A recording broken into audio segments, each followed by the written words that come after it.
And there's so much more time. We think, like I feel like I've got all the time in the world to make this happen. I mean, yeah, I've got to hit some revenue targets to like, you know, all of that sort of stuff. But as far as anything beyond hitting targets to be able to pay for my food and accommodation, after that, I feel like I've got all the time in the world, because who cares if I can't do other things that I used to be able to do because now I'm here in New York City. Like, seriously, it's just one life. One life.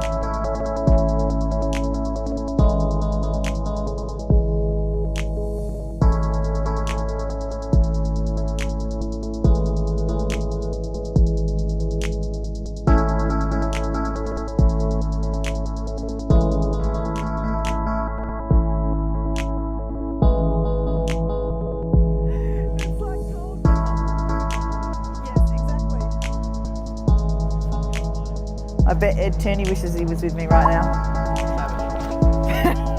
Savage. Sucker, man. I would love Ed to be with me right now. Back at Vayner, the place we love to be, catching up with an Aussie, Mark LeBusque, and we're going to be talking about everything to do with people in businesses. It's cool. I'm really excited to see him. I met him last night. He was talking at an event with Claude, and yeah, he's super cool. So he's here for like 10 days, I think, so we're going to catch up. Oh, they've got the Halloween. I wonder if Lily's at the desk. Oh, she's not.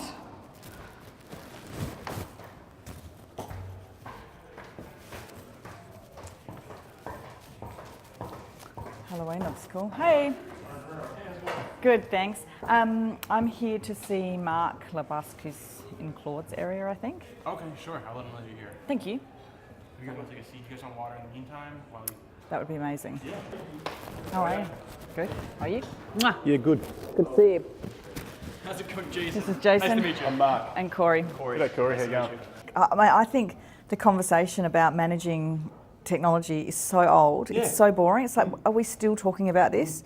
Because it's like, it's the best thing. And like anything, it's just you've got to control your I own. love the way you put it, drugs and alcohol. Yeah, Drugs and alcohol. drugs. It's exactly the same. It's like it either controls you or you control it and get the enjoyment out of it. So it's like, I don't know. I was like, oh, and now it's just so important. Like it's just so important in relation to me being connected to the. Absolutely. Well, when you make that, you know, they're on Instagram. They can do this. They can keep up with me. I can keep up with them. Yeah. Like that's got to be gold for them. Yeah. And for you. And you know, so in my business in Australia, every single employee has social media KPIs. So it doesn't matter what position, they all have to be on social media. So they have to tweet 9 times a day, they have to write a blog a month, they have to engage on LinkedIn. So it's like quite a big part of their role. Yeah. And it doesn't matter if they're a HR strategist, whether they're in finance, whether they're in reception, everyone has to do that. And so basically it's like we've got a full marketing team. And it's been critical to our growth. And it has allowed for us to have so many different global opportunities that we would never have otherwise had. Well, I think that's where I started to pick your stuff up, was your people tweeting. And it was like, and it was not, it was just like the quality of the stuff, or more so just the energy that it was like, this is good, it's different. And, and that was where it was coming. What's next? Yeah. Yeah. And then I'm also in completely different businesses in tech too, and they're completely different, the two tech businesses, with other business partners. But I wanted to be in New York. So I've been coming back and forth every 4 times a year for the last 3 years. And I came here and did the 4Ds course in October. And I'd followed Gary around a bit to like see him at different things. And then I came and did the 4Ds course, and I was like, I really wanted to push because we'd done that social media stuff in the business, and I was really wanting to push the branding, because I just felt like it's the future. Yeah. And I came back and I was like, okay, I really want to do this. And so I brought my family over. I've got 3, you've seen my 3 boys, and brought them in here. And we sort of came out of that and said, you know what, if I want to do anything that I really want to do, I have to be in New York. Yeah. So I spent the first 6 months of this year coming back and forth for longer stints, really looking at, you know, do I actually want to live here, or is this my runaway place? Because once I come here, I can't escape to here. And do I think that I could start something here and actually be able to survive Yeah. financially? Yeah. And so I and I was going to spend the whole year sort of doing that. And it was interesting because when I was coming, I was putting on a different lens than what I'd had all the other times I'd come. And I was starting to meet with people and just really try to understand, would this work? And then I just went, you know what, I'm just going to go for it. Yep. So I launched What's Next PX, which is one element of what we do in Australia. Yeah. So that is an area that focuses on the vision, mission, values Yeah. of the organisation, the organisational structure. So does the structure actually make sense to create a high performance business? Because I'm very commercially focused. Yes, yeah. So I'm really like, how do we make this business? So how do we make the people perform and everyone really engaged and understand who they're working for, understand what a great day looks like, what does success actually look like in my role, and how do we leverage the strengths and experiences and the differences of people within an organisation. And as I was saying to you last night, because I went into business because I was an entrepreneur that just wanted to do business, and build businesses, and I dropped out of uni 3 times. And never completed anything. And when I started, I saw an opportunity. This was 11 years ago, and I saw an opportunity. But I was in a new city. I didn't know anyone. It was the GFC hit, and I had my first baby, and there was just nothing like it is today. But I had this vision, and I was so naive that it was actually the naivety was actually one of my biggest assets, because all these things that I didn't have. I didn't consider them to have any impact. Yeah. Whereas if I'd sat down with a business coach at that point, they would have just said, "You've got to be kidding me! You've got actually nothing."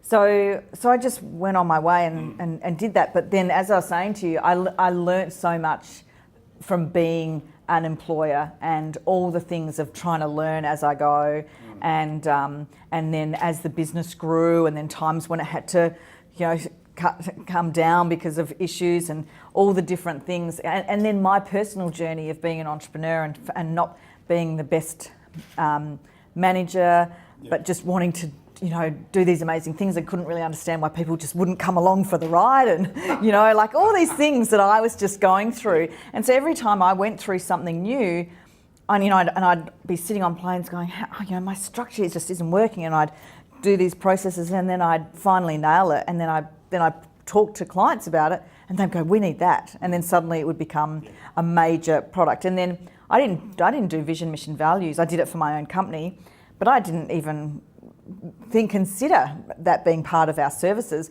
And then it became so clear as the more and more clients that I looked after, that if they didn't have a strong vision, mission, values that actually made sense and were tools, all the other work really didn't have the impact. So then we started doing that. So it's been we've got lots of corporate people in suits, which you don't see in here very often. But then I just wanted to be here. Thought I want to continue doing all of my businesses, and I wanted to increase my speaking, and I really wanted to explore the vlogging, and because like whenever I got asked to talk or be on podcasts, everyone would always say, talk about your unconventional life. And I'd be like, well, what's so unconventional? And I'm like, but I understand what is conventional. Yeah, exactly. But I think people are interested in the fact that really there's a lot of reasons why I could say this is not the right time, and I've ignored that and gone, you know what? And it's been a really interesting process for the kids, because they're just so inspired, and we're doing this together. It's like a project that we're working on. And so look, I am really just here to see if I can, crack the market. Like if I can make something, and at the same time just have a great time, like meeting amazing people, spending time with the Vayner crew, and they're just. And I find here that everyone wants you to win. It's like anything's possible. Everyone's here because they've got a dream, and everyone's hustling in whatever capacity. It doesn't matter whether. It doesn't have to be fancy. The big difference between here and Oz, and I've only found that in the week, is just that it's like this whole idea that over there, I said to my mates, like, fucking crazy going and doing. Why would you leave your job and go and do what you're doing and all this sort of stuff? It's like, because that's what I want to do. It's Yeah. like, well, and they're the very guys that say to me today, "Oh, what do you do?" Yeah. Just go around the world talking shit for a living. I'm like, yeah, Yep. that's it. But And helping people. You don't cop that here. And particularly when I was doing my observation, it was very interesting because I would say to people, okay, so I'm thinking of coming over here and doing this, blah, blah, blah. And then I'd say, I guess I'd say, well, and I do have 3 young children at home, and they wouldn't even like blink an eye. Like they'd be like, wouldn't even bring it into consideration. And they'd be like, this is a great time. What, your strategy is perfect. But anyone in Australia would be like, oh, you can't do that. And so, in fact, it's been really interesting, Corey, today. Our whole theme, like everyone we've caught up with today, has all been about don't listen to your friends and family. They're actually the worst people to talk to when you want to go and do something different because they want to keep you safe. And, and that's coming from a good place. And so it's better just to not ask their opinion or talk about that and just talk to the tribe. And because they don't understand, or they want, you don't want to put you to put yourself in a position where you're going to be hurt or all of those things, but you got to go for it. And it's an honourable thing to do that, but the other side of it is that it's not honourable when someone gets held back. Like, what's the damage that it's doing for people? I think, but right now I need as much buzz, energy, opportunity, hustle, and people around me that are just going for it and want you to win. And I have not met one person who hasn't been, what can I do? Yeah. This is awesome, supporting me in any way that I need. And there's something very special about that. I know as I am for my work, and I know that you are. When you're that passionate, you've got to have a crack. Oh, you've got to have a crack. I mean, I was sort of like, I don't know what else I would do than give this a go. I'm meant to be here right now, and I'm a big believer. I'm a big believer that your life is in seasons, and this is the thing for me right now. In 3 years' time, it might be completely different, and I'm totally okay with that. But right now, this is where I need to be, and if I wasn't, all I would do is be unhappy. Yeah. So, I mean, I'm a big believer. It's like people don't have to. You don't have to have everyone like you, but if you're authentic, even the ones that don't like you will still be interested. But if you're not authentic and you're putting it on, then no one's really going to like you, And so even the ones that are like, oh, I don't like what he's doing or she's doing, or I don't agree, or then they're still intrigued. They're still actually engaged. I think what they get intrigued about is, how do you be authentic? I've always said the biggest issue with human resources is it's so overcomplicated when it doesn't need to be. Like, it's just so overdone, overworked. At the end of the day, we're people who want to be acknowledged, who want to know what a good day's work looks like, who want to feel like we've been seen and heard. And it's the most overworked department in any organisation. I did 16 months in the end at my... HR are often running from a place of theory, but they've never actually been in the shoes of a manager. Because most HR teams in smaller businesses are a one-person team. They've never managed anyone. They've never had to hire someone for them. They've never had to fire someone for them. And I don't think that they, a lot of the time, don't actually understand the real part of the work that they do, because they've never been in the shoes of their client. And I think... I reckon the greatest example of that is engagement time, the engagement surveys, and you come in and it's like, okay, here's your score, now we want you to do 3 things. What 3 things are you going to do to make that better? It's like, no, that's not it's not based on a moment in time in a year. We should be doing this stuff all year, Well, you don't do a review, like, it's not like imagine at the end of the footy season, now we're going to sit down and give you some feedback and hear about your experience this year. Like, they're getting feedback in every second of every training day, then all through the game, and then, like... Yeah. And look, even walking in here yesterday, I've got a client in Queensland who gives... We have a sign at the What's Next office that says, please take responsibility for the energy you bring into this space, because I can walk into that office and no one have said anything, and I will know if someone's not right. Like, I can feel it. And if the culture's not right, I can feel it. It's just... I think that's I love how you say that. It's like, stop measuring it and feel it. Like the board, bugger off. But see, the other thing too is, we are trained, when we go to a meeting, the first thing we're going to do is we're going to base things on what we can see. So here's a spreadsheet, I can see that. There's the information. There's my information, there's your information.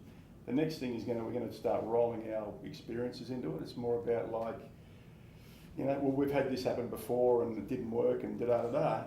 But the last one that we don't bring in is feelings. How do we feel about this? And I keep saying to people, what if you started to talk about how you felt? Or how you made me feel when you did that thing, whether it was fantastic what you did, it made me feel this, or here's how I felt. But for some reason, feelings are almost, lock your fucking feelings up in a box when you walk in. Because it's weak. Because feelings are weak, vulnerability is weak, all that sort of stuff. And I had a sheet that I found, as an A4 sheet, it had 400 feeling words on it. Oh, yes.